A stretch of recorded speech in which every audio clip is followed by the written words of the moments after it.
Welcome back to a new episode of Passion for Technology, the podcast from EPD Electronic. Great to have you with us.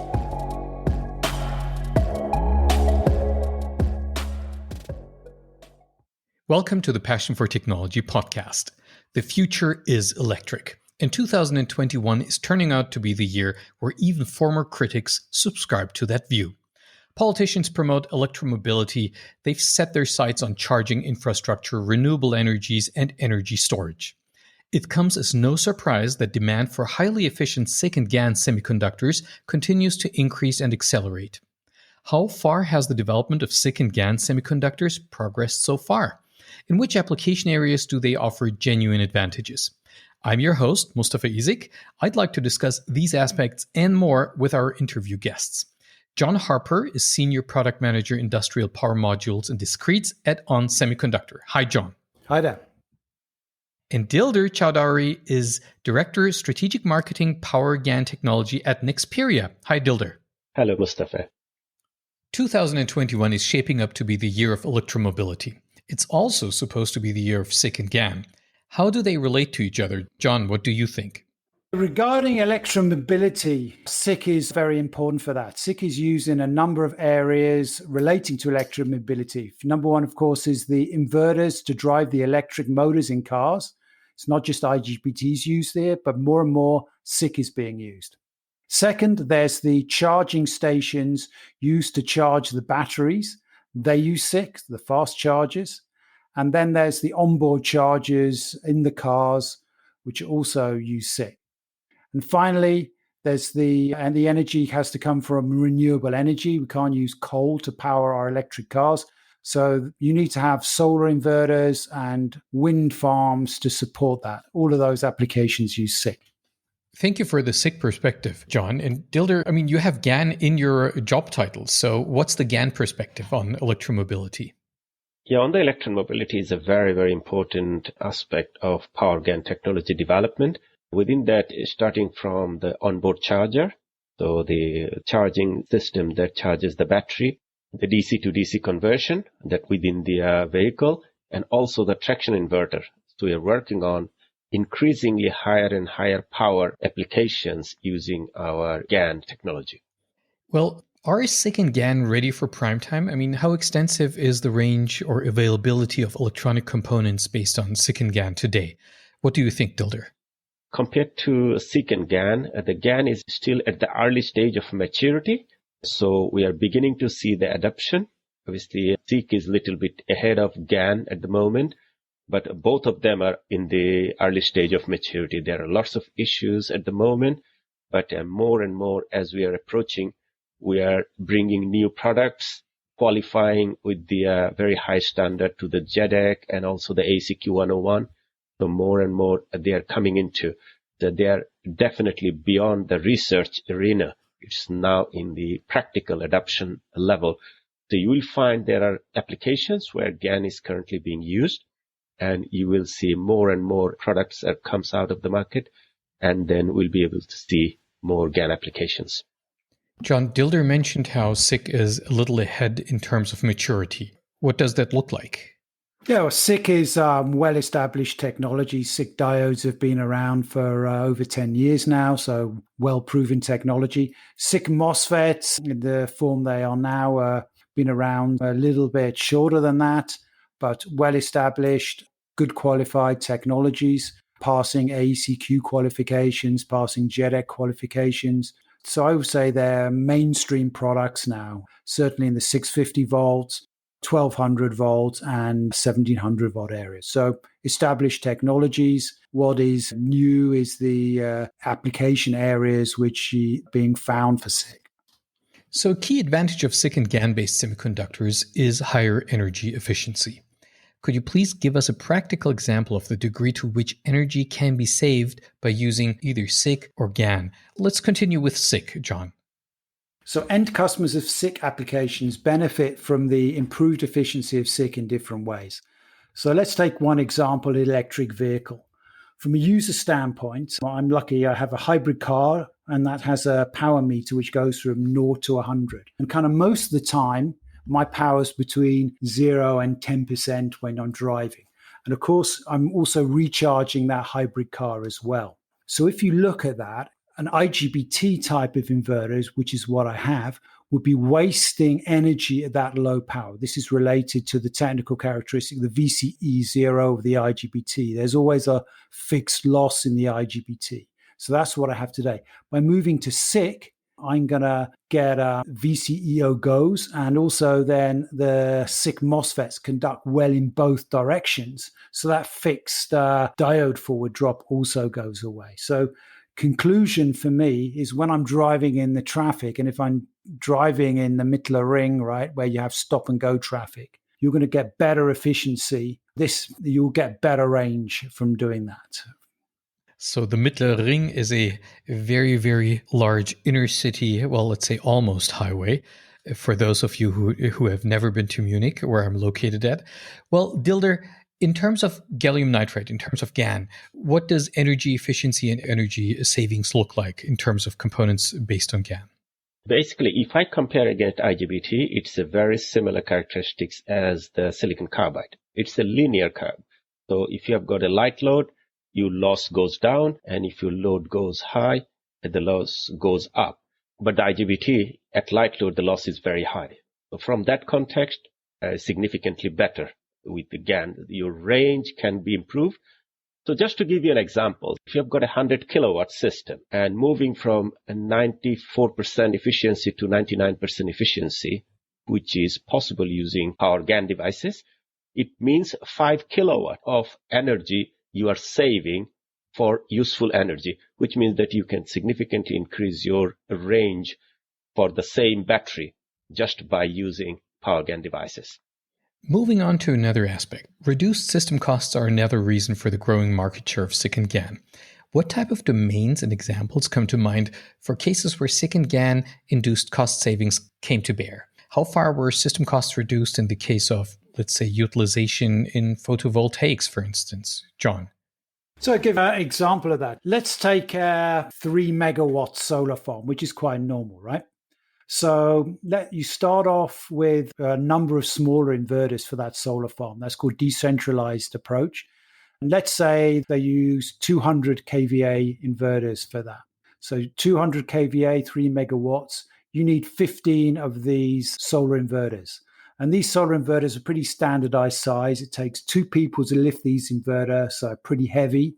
What SiC will do is, various technical reasons for that, is you can then, instead of having 200 kVA inverters in the same size, you can get 300 kVA inverters. So instead of 15 large inverters, which 2 guys have to carry, you only need 10 large inverters, which 2 guys have to carry. So and that's brought about by the efficiency of SiC. The technical reason is that by faster switching frequencies, you can reduce the size and weight of an inductors. But anyway, by having only 10 large inverters instead of 15 inverters, it's clear to everybody that the transport costs are going to be lower. The installation costs are going to be lower than they were the 200 kVA inverter. And these are realistic examples which I'm giving. Dilder, what about the GaN perspective? Yeah, from the GaN perspective, same. One of the things is that the GaN is a very, very fast switching device. So it's a very fast response device. What it means, the compact design is quite critical and essential part of the design, which means that you can make the whole system smaller by reducing the magnetics, especially increasing the frequency and your output filters. So what it means, as Jon said, so your whole solution size is much smaller, especially if you've got a residential PV inverter. So you can be in a very small house, you can still put them in because it will be much more compact in size, especially magnetics is one of the big challenge than the GaN can solve. Jon, do you have another example, let's say a completely different domain in mind? I mean, we've talked about electromobility, we've talked about photovoltaics. What else is there? So if you look at the 3 areas, you have system efficiency, cost, and size. So what Dilder just said about solar inverters also applies to electric vehicle drives. We talked about the increased range of the electric vehicle drive, but we didn't talk about the size of the drive. The inductors in an electric vehicle drive are the same size when you use IGBTs and SiC, and it doesn't change. because of the slow switching frequency. However, the volume is much lower, right? So it's harder to get out the heat. So you need to have a good water-cooled system. You get a little bit lower heat generation because it's SiC anyway. But by having a smaller sized inverter, the car manufacturer doesn't have to worry about kind of bumps in the car or bumps in the back seat to fit things in. Another simple example in a car is the onboard charger. So the onboard charger, right, is people are looking for faster charge times. Faster charge times means a higher power in the same size, though, because the guy designing the car wants you to use the same space for your onboard charger, regardless of whether it's a 3.5 kilowatt charger or a 7 kilowatt charger. This is where SiC and GaN both come into play here. Faster switching results in lower system size. So I'd say in addition to the system efficiency and cost, we have the overall size is an additional benefit of SiC. Sticking to chargers, moving from, let's say, high energy chargers to much, much smaller ones, Dilder, SiC and GaN component adoption is especially high among smartphone manufacturers. They're using SiC and GaN components within their chargers. Which particular aspect do they benefit from most? In particular, if we are talking about the chargers, it's basically the compactness. So basically, you can increase the frequency. Instead of the 500 kilohertz, you can go to 1 megahertz, 2 megahertz, which means that your magnetic side is very small, and you can actually miniaturize your 65 watt and 100 watt kind of small chargers, which means that even your laptop can be charged using GaN solutions with a very small charger sizes, which can fit into any small areas. So that's actually a good area. The IEEE also recognizes clear advantages for SiC and GaN technology in radiation-hardened electronic systems, such as those used in space and other locations exposed to high levels of radiation. Well, can you share any insights about these with us? Let's start with you, Jon. Yeah, cosmic radiation is clearly very important in the military and aerospace area, but you'd be surprised to know it's also very important for the industrial and automotive applications area. So all the industrial guys, the automotive guys are also very interested in the effects of cosmic radiation. It's kind of strange to believe that a particle, not just from the sun, but coming from some outer galaxies, can actually punch a hole in a IGBT or SiC device. If you look at the performance of the SiC device compared with IGBTs, you'll see that silicon IGBTs have a slightly worse performance regarding failure in time per square centimeter than SiC devices. There's two reasons for that. First of all, the SiC MOSFET die is much smaller for the same power. And secondly, the voltage at which the failures start occurring is a little bit higher in SiC than in IGBTs. It depends a little bit on the voltage, but for the reference voltage is 650 volts and 1200 volt. SiC is definitely much better than IGBTs in this area. So cosmic radiation, seen for military and aerospace applications, again, very important for industrial and automotive too. Dilder, does gallium nitride play a role here? Yeah, absolutely, because you'll find that there are certain applications, gallium nitride devices are used in satellites, and on the cosmic radiation, or we call it single event burnout, and the GaN doesn't suffer that particular mode of failure. What it means that most of the derating for the silicon-based devices are 80%, which means that if you've got a 650 volt device, you can only run these devices at 520 volt, which is 80%. But on GaN, because of the absence of that particular failure mode, what it means you can actually use these GaN devices up to 650 volt, which is a significant benefit, the GaN devices. And in the radiation, the cosmic radiation, which we call it single event burnout, GaN doesn't suffer on that one.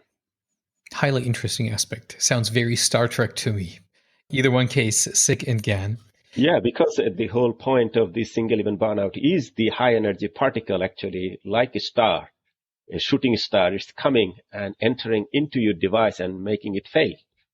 Well, the future is now, I guess. Yeah, it is. Given lower system costs and higher energy efficiency, market growth for SiC and GaN seems unstoppable. Can you think of any domains where SiC and GaN components haven't been adopted yet, even though it would have made sense? What's in the future for SiC and GaN, Jon? If you look at where SiC has replaced products so far, you will see that it's replaced magnetics, right? So it's reducing the size of magnetics, effectively doing that. Where I see a big future is in grid transformers. These are huge devices. They weigh a ton. They're very inefficient, running at 50 hertz. So if you could replace these with electronic transformers, you would have a much better system efficiency, much better reliability. And also, as they're electronic, you could also provide additional grid stability. You'd be able to provide reactive power back into the grid with no problem. So I see this as one big area where these so-called medium voltage transformers will be replaced with electronic transformers. So I see that as a really big growth area, especially as 1700 volts, 3300 volts SiC becomes more widely used and more widely available. Jon, you mentioned how SiC has been in industrial applications for 10, maybe 15 years. Moving to gallium nitride, Dilder, where is gallium nitride moving in the future? Yeah, just one of the applications that gallium nitride enable us is the AC to DC power supply, especially in the PFC stage. We call it power factor correction.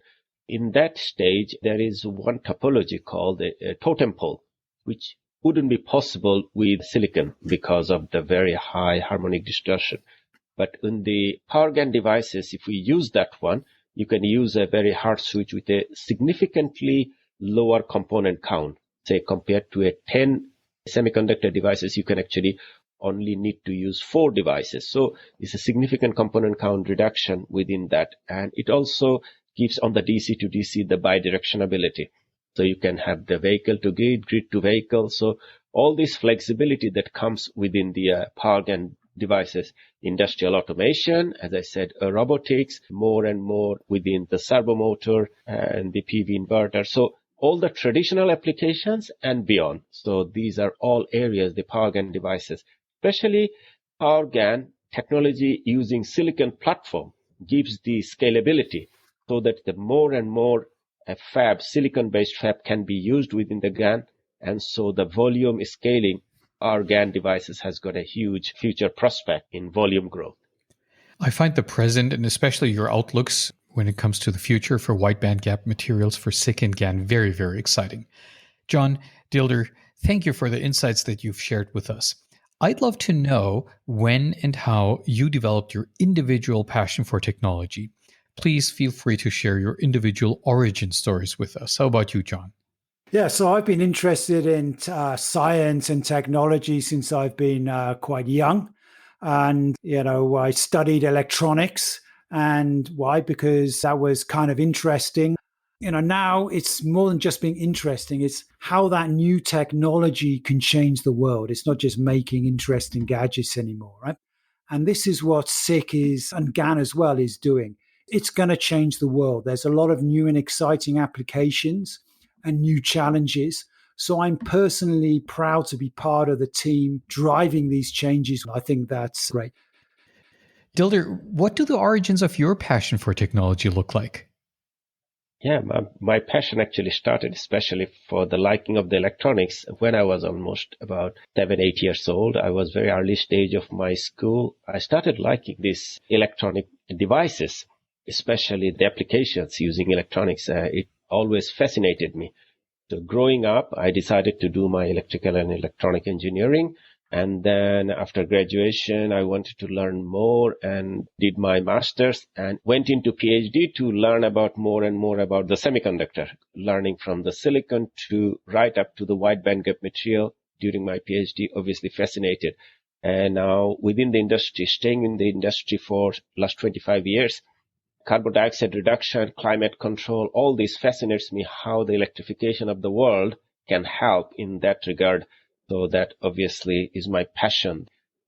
I guess there's little more an engineer, a geek at heart could ask for than to bridge the gap between, personal passion for technology and saving humanity.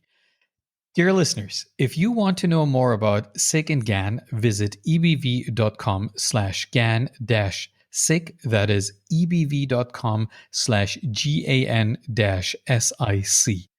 Please feel free to subscribe to our podcast, Passion for Technology, on either Spotify, Apple Podcasts, or any of the other popular podcasting platforms. Once more, Dilder, Jon, thank you very much for joining our episode. Thank you, Mustafa. Thank you very much, Mustafa.